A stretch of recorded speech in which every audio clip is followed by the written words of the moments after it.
Good morning, all. As I've already told about the revisionary sessions on place of supply, which is equally applicable for CMA Inter and CMA Final. This is also applicable for CA Final students also, and if they want to avail the benefit of this, they can also avail the same. So today, uh, I will complete with the sections 10 and 11, which talks about the place of supply of goods and GST. Basically, there are four sections in it. Section 10 and 11 talks about the place of supply of goods and GST, and 12 and 13 talks about place of supply of goods in case of services. Okay, so place of supply of services is the tricky one.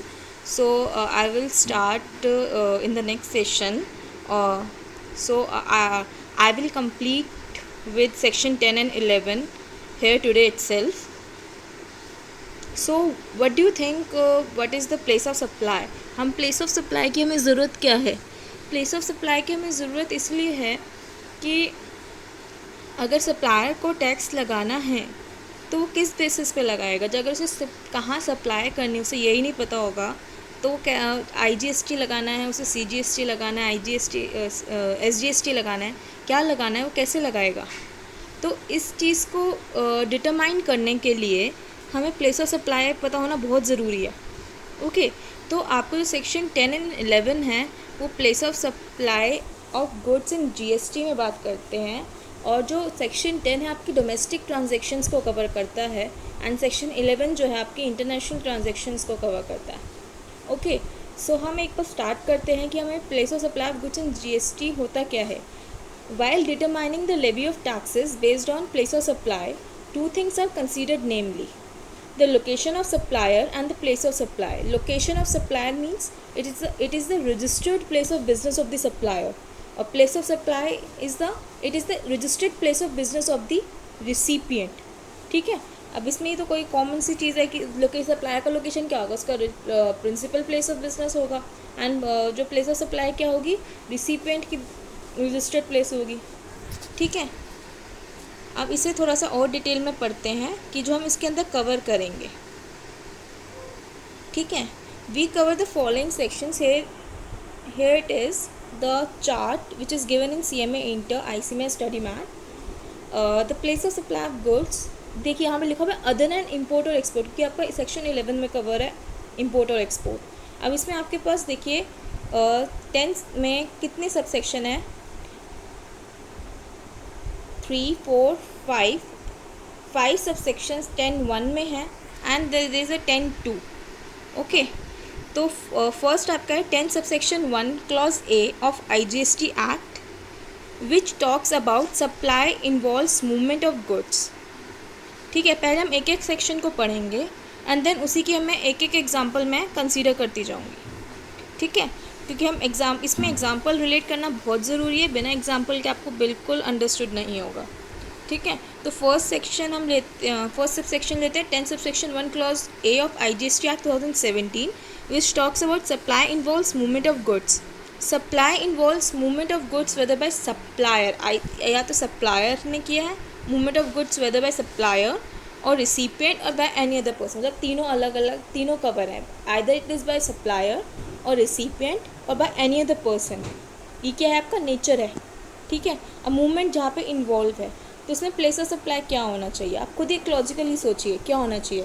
The location of the goods at the time at which the movement of goods terminates for delivery, where the goods, यहाँ पे हम goods की बात कर रहे हैं. Location of the goods, वहाँ की लोकेशन, गुड्स की वो location, eight the time at which the movement of goods, जो आपका मूवमेंट टर्मिनेट हो रहा है, ख़त्म हो रहा है, for delivery to the recipient. ठीक है. इसे एक बार एग्जाम्पल से पढ़ते हैं. देखिए example number 20. Mister C of Chennai received purchased order from H Hyderabad. मतलब मिस्टर C आपका सप्लायर है, एंड उन्हें परचेज ऑर्डर मिला है from H Hyderabad for want of commercial goods. Now supply involves movement of goods through transportation by supplier from Chennai to Hyderabad in a truck by road. ठीक है. Mr. C of Chennai received purchase order from H of Hyderabad for want of commercial goods. Now supply involves movement of goods by supplier from Chennai to Hyderabad. तो इसमें आपका अब इसमें क्या आपकी place of supply होगी, विच विल बी हैदराबाद, मतलब जहाँ आपकी जो गुड्स का लोकेशन जहाँ पे आपका मूवमेंट ऑफ गुड्स टर्मिनेट हो रहा है for delivery to the recipient which is Mister H Hyderabad. तो इसमें अब हैदराबाद लग गया. अब सप्लायर कहाँ का है, अब उसमें वो बिलिंग जब करेगा तो उसमें वो क्या लगाएगा, मिस्टर सी चेन्नई का है, हैदराबाद प्लेस ऑफ सप्लाई है, तो he will charge IGST in the invoice. IGST will be levied. ठीक है. अब इसमें लिखा है declare output supply of goods in table 5 of GSTR 1. Supplier should indicate the place of supply where the location of supplier and recipient are different. जहाँ पे place of supply, location of supplier and recipient की अलग अलग होती है. GSTR 1 आपकी returns under GST में cover होता है, उससे बस ये बताया कि वहाँ दिखाएंगे इसे. ठीक है. आई थिंक ये क्लियर होगा आपको. सेकेंड आपका क्लॉज बी है 10 subsection 1 clause B of IGST Act 2070. This act is cover in IGST Act. Okay. The supplier deliver goods to a recipient और any other person on the direction of third person by way of transfer of documents of title to the goods or otherwise. अब इसमें third person involve है. ठीक है. goods are delivered by the supplier to the recipient on any other person on a direction of third person whether acting as an agent or otherwise before or during movement of goods by way of transfer of documents of title to the goods or otherwise. ठीक है. अब इसे हम थोड़ा सा example से समझेंगे तो और अच्छे से क्लियर होगा. इसमें कि थर्ड पर्सन इन्वॉल्व हो रहा है, थर्ड पर्सन के कहने पे आपने गुड्स किसी और को भेजा है, तो हम इसके इसमें place of supply of goods क्या मानेंगे, it shall be deem that the said third person has received the goods and the place of supply of such goods shall be the principal place of business of such person. मतलब 3 person involve हैं जिसमें third party के कहने पे supplier ने किसी और को गुड्स भेज दिया, आपके ब्रांच ऑफिस में भेज दिया, तो इनके कहने का मतलब है कि प्लेस ऑफ सप्लाई क्या होगा, जिसके डायरेक्शन पे उसने गुड्स भेजा है वो उसको माना जाएगा कि उसको गुड्स रिसीव हो गए हैं एंड उसका प्लेस ऑफ सप्लाई उसका लग जाएगा एंड हम इनवॉइस में उसके हिसाब से चार्ज करेंगे. ठीक है. अब जैसे ये एग्जाम्पल 21 है. Mister C of Chennai receive purchase order from Mister H Hyderabad, head office है.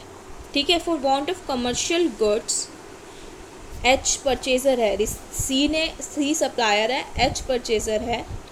For want of commercial goods, now supply involves movement of goods by supplier from Chennai to Hyderabad by road in a truck. Okay. Upon direction of Mister H, मतलब recipient की direction पे उन्होंने कहा कि these goods are redirect to branch office of Mister H which is located in Vijayawada, that is in Andhra Pradesh, by way of transfer of documents of title to the goods, that is lorry receipt और LR copy. अब उसने third person के मतलब mister H के कहने पे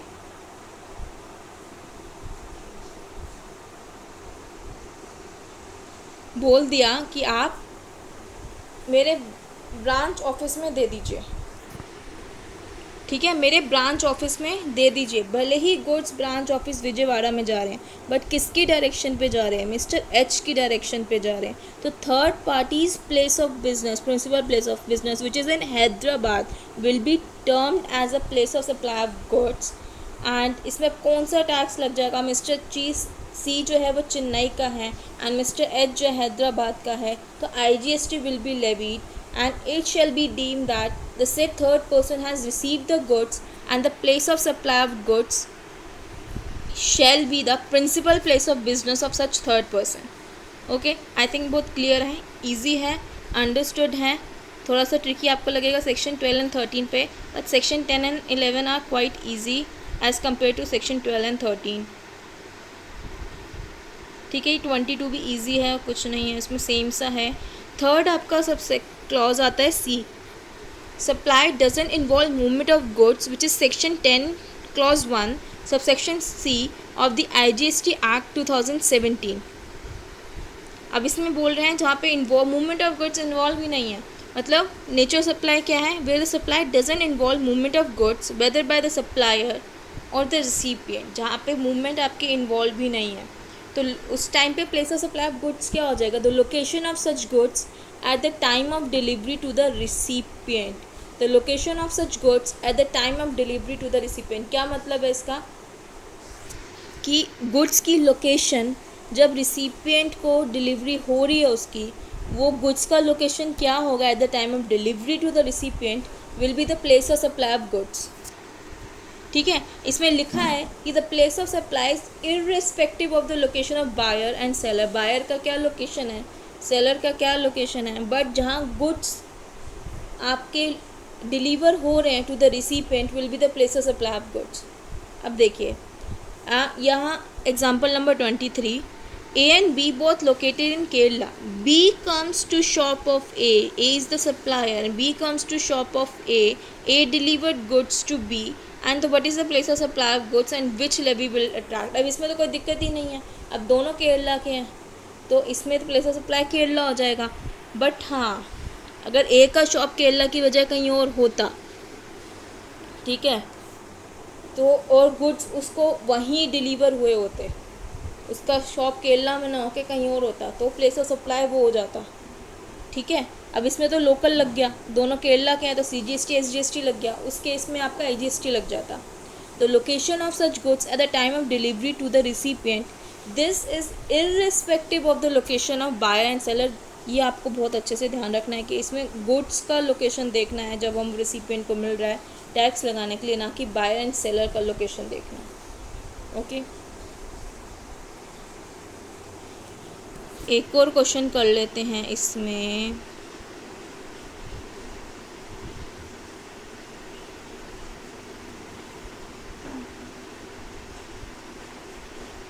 चलो I think ये ईजी है, ये आप कर लोगे, कोई इश्यू नहीं होगा तो बताइएगा.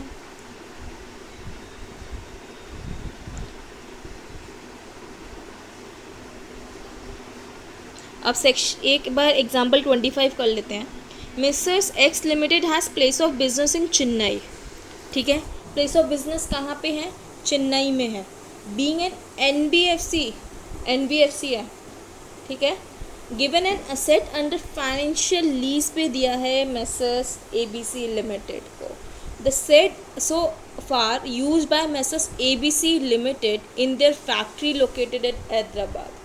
फाइनेंशियल लीज पे दिया है ABC लिमिटेड को एंड ABC लिमिटेड अपनी फैक्ट्री में यूज़ करते हैं उस असेट को जो हैदराबाद में लोकेटेड है.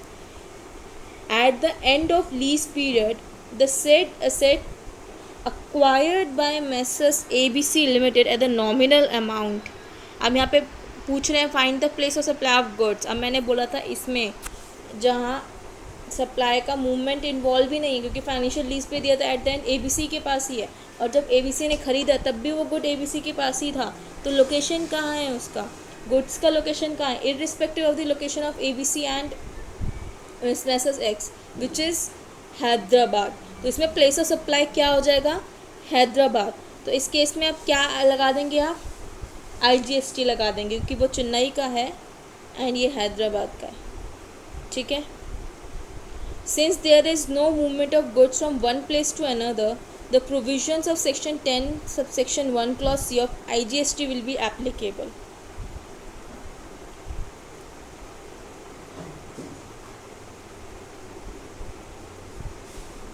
ठीक है,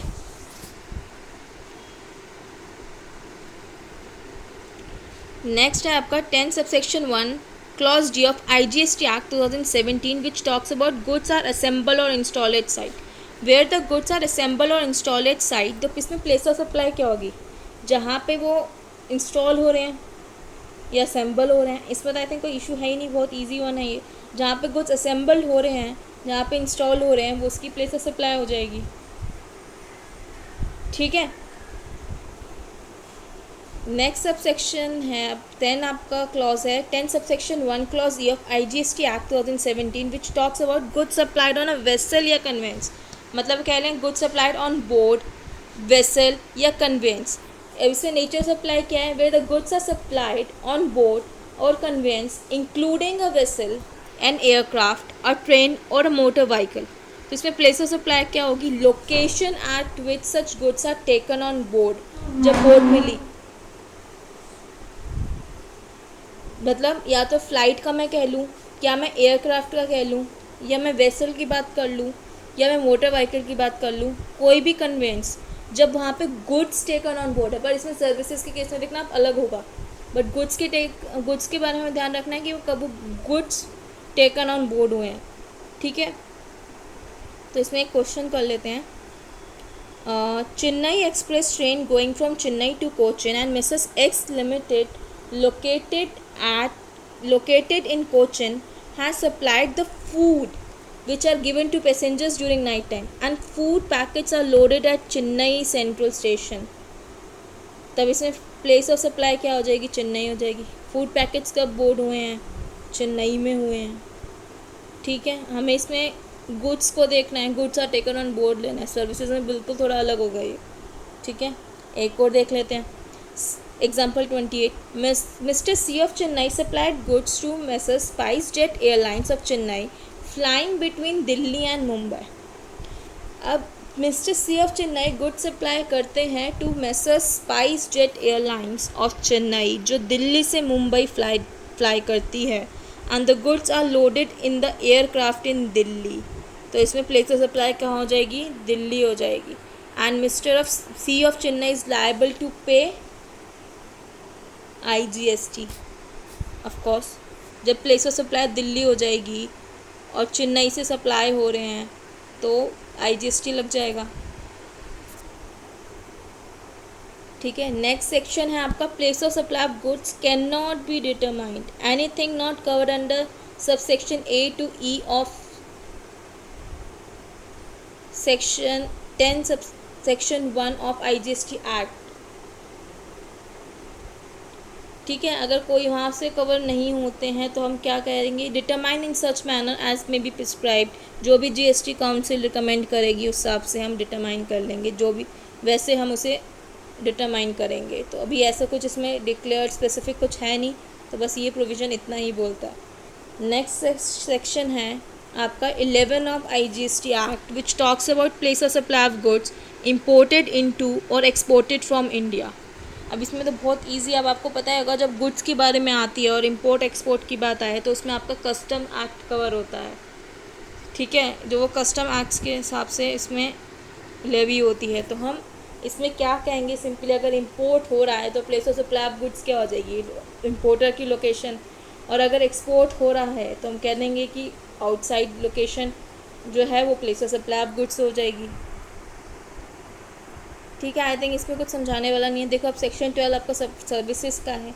आई थिंक अब इसमें ये सबसे छोटे सब सेक्शंस थे आपको, और ये इजीली कवर हो जाते हैं, इसमें कोई इशू नहीं आना चाहिए। तो एक बार मैं कवर अप कर देती हूँ इसको, जो मैंने आज किया है, विच is section 10 which talks about the place of supply of goods other than import और export, which covers 5 clauses, which is A, B, C, D and E, and 10 subsection 2 of IGST Act. The 10 subsection 1 clause here talks about where the supply involves movement of goods, तो उसके अंदर place आपकी हो जाएगी जहाँ movement terminate हो रही है for delivery to the recipient, जहाँ गुड्स। सेकेंड आपका आता है section 10 subsection 1 clause B of IGX, जो IGST एक्ट विच टॉक्स की goods delivered on the direction of third person, तो principal place of business of third person will be the place of supply, जहाँ पे आपका involve नहीं है movement goods का, which is section 10 subsection 1 clause C of IGST act. तो location उसके इसमें क्या हो जाएगा, place of supply the location of goods at the time of delivery to the recipient, goods का लोकेशन जब डिलीवरी हो रही है रिसिपिएंट को। नेक्स्ट आपका सबसेक्शन है क्लॉज है section 10 subsection 1 clause D of IGST act which says that goods assemble और इंस्टॉल्ड एट साइट, तो इस केस में प्लेस ऑफ सप्लाई क्या हो जाएगा, प्लेस ऑफ इंस्टॉलेशन और असेंबली, जहाँ पे इंस्टॉल हो रहा है वो आपकी प्लेस ऑफ सप्लाई हो जाएगी। नेक्स्ट क्लॉज है आपका section 10 subsection 1 clause E of IGST act which talks about goods supplied on board या कन्वेंस। उस केस में हम क्या ले लेंगे, the location where the goods are taken on board, ठीक है। एंड और अदर कोई केस है 10 सबसेक्शन 2 ऑफ IGST एक्ट, तो उस केस में जो भी GST काउंसिल रिकमेंड करेगी उस हिसाब से हम उसका प्लेस ऑफ सप्लाई डिटरमाइन कर लेंगे। सेक्शन 11 आपका बहुत छोटा सा है, जो इंपोर्ट और एक्सपोर्ट ऑफ गुड्स के बारे में बात करता है, जो आपका कस्टम एक्ट्स में कवर होता है लेवी। उस केस में हम प्लेस ऑफ सप्लाई क्या मान लेंगे, अगर इंपोर्ट हो रहा है तो इंपोर्टर की लोकेशन, और एक्सपोर्ट हो रहा है तो location of outside India. Okay, तो आज के लिए मैं सिर्फ इतना ही करूँगी, एंड आई होप आपको ये अच्छा लगा होगा। And I have covered all the topic and provision related to section 10 and 11. So thank you.